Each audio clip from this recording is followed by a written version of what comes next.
Good morning, shining ones. Make us here on a beautiful day in Asha.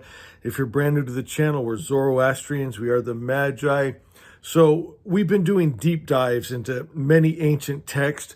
Right now we're in the Gospel of Thomas, and I can see in the analytics the watch times are really high, and I get it. This has been absolutely fascinating. I mean, the mysteries of the universe. So we're in verse 13 through 18 today. It says, Jesus said to his disciples, compare me to something and tell me what I am like. And Simon Peter said to him, you are like a just messenger. And Matthew said to him, you are like a wise philosopher. Thomas said to him, Master, my mouth is wholly incapable of saying what you are like. And Jesus said, I am not your master, because you have drunk. You have become intoxicated from the bubbling spring that I have poured out.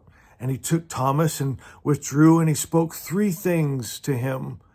And when Thomas came back to his companions, they asked him, what did Jesus say to you? Thomas said to them, if I tell you one of the sayings he spoke to me, you will pick up stones and throw them at me, and fire will come out of the stones and burn you up. So what does all that mean?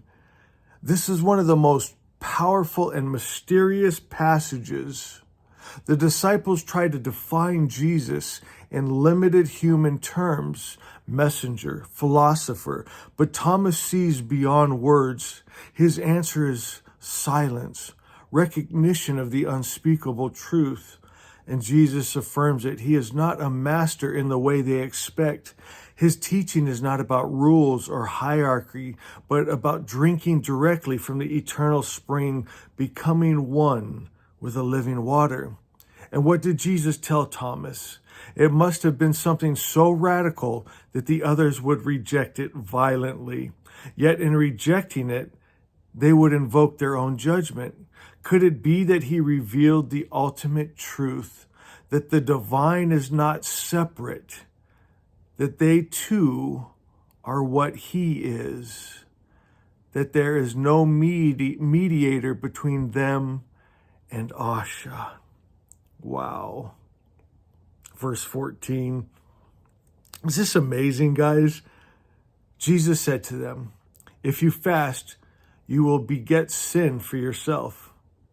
And if you pray, you will be condemned. And if you give to charity, you will harm your spirits. Have you ever heard this message before? No. But we sure need to. Wait till you see where this is going. Yeah, I think it was the very first couple verses we did. Jesus said, when the truth comes, right, it's disturbing, right? It knocks the feet out from under you. But then you're in awe, and then you rule over the all. Verse 14 is one of those. Jesus is saying to them, if you fast, you beget sin for yourselves. If you pray, you will be condemned. And if you give to charity, you will harm your spirits. When you go into any land, walk through the countryside. When people receive you, eat what they serve you, and heal the sick among them. After all, what goes into your mouth will not defile you. Rather, what comes out of your mouth will defile you. So here's a deep dive. This overturns religious dogma. Fasting, prayer, charity, if done with a wrong spirit, they only reinforce separation, pride, and false holiness. It is not the rituals that matter, but the heart behind them. If fasting is done from a place of guilt, if prayer is begging to an imagined God, if charity is done to feel superior, then these acts become poisons instead of purifiers. Instead, Jesus tells them to live, to be present, to love, eat, heal, walk without fear. The divine is not outside of you. It is what flows from you. This is what the world has forgotten. Asha is not something you chase. It's something you are. Verse 15.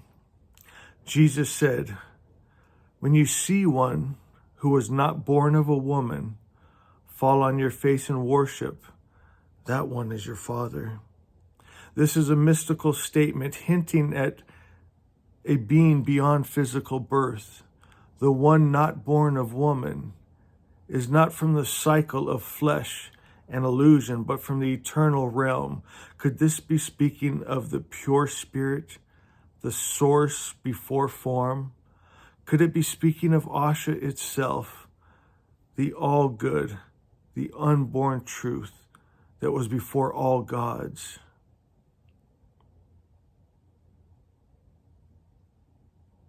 Verse 16, Jesus said, "Perhaps people think I have come to cast peace upon the world.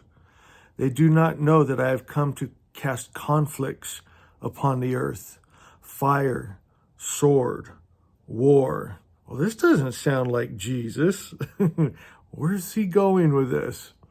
"For there will be 5 in a house. 3 will be against 2, and 2 against 3. Father against son, and son against father, and they will stand alone." This is not the soft, passive Jesus that religion has painted. This is the fire bringer, the one who shakes the world awake. Truth divides before it unites. I've seen this in my own life. When I became a Zoroastrian, I remember sharing it with my uncle. And I was sitting up on a railing, and as I'm telling him about Asha and the all good spirit, and that God is just love, and he doesn't get angry, jealous, hate, war, kill men, women, and children, he got so angry, and I was just speaking truth. He threatened me. He threatened to push me out backwards off the rail down the hill. And I have many stories like that, but it causes a division because the light is so bright, it hurts the dark's eyes, it shines a light inside of each and every one of us. And just like I felt my feet kicked out from under me, but I decided just to go ahead and fall into the loving arms of the all good spirit. Some people, they want to fight to hold on to their religious dogma because they think at least that makes them feel stable, but they're never truly stable, my friends. People think peace is avoiding conflict. But real peace is in the destruction of falsehood. When truth enters a world built on lies, it burns like a sword through illusion. This verse speaks of awakening. When someone sees the truth, they no longer fit into the old world. Families divide, friendships fall away. But this is not destruction for destruction's sake. It is transformation. The false self dies so that true self can rise. Verse 17. Jesus said, "I will give you what no eye has seen, what no ear has heard, and what no hand has touched, and what has never occurred to the human mind." This is the living revelation. It is beyond Scripture, beyond the teachings of men. The truth Jesus speaks of is not something that can be learned. It must be experienced.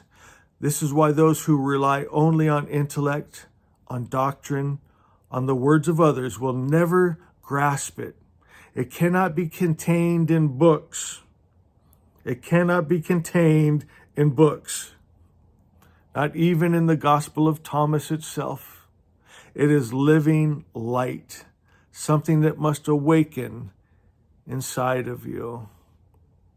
And here we'll end with verse 18. The disciples said to Jesus, "Tell us how our end will be." And Jesus said, "Have you discovered the beginning so that you seek the end?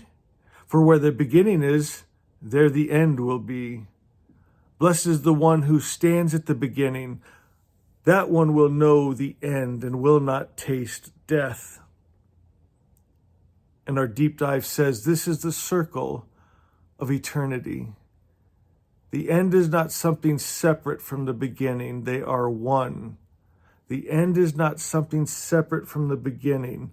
They are one. So you're going to have to imagine this with me. You're going to have to go to those deep places. You have to go inside to that divine spark, that vohumana, that God mind, that place where you and God are one, to fully grasp what's being said here. The real question is, do you know where you came from? Right? To ask about the end is to ask the wrong question. The real question is, do you know where you came from? Do you? Do you know where you came from?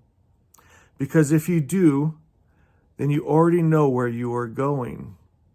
This is why those who truly see do not taste death. Remember at the beginning of the Gospel of Thomas, Jesus said that whoever understands this word will not taste death. Can you understand the word? They know there is no end, only the eternal return to what has always been. Can we all say thank you, Sohana, for this beautiful deep dive? Can you go to the comments and put a Asha is? And know I love you.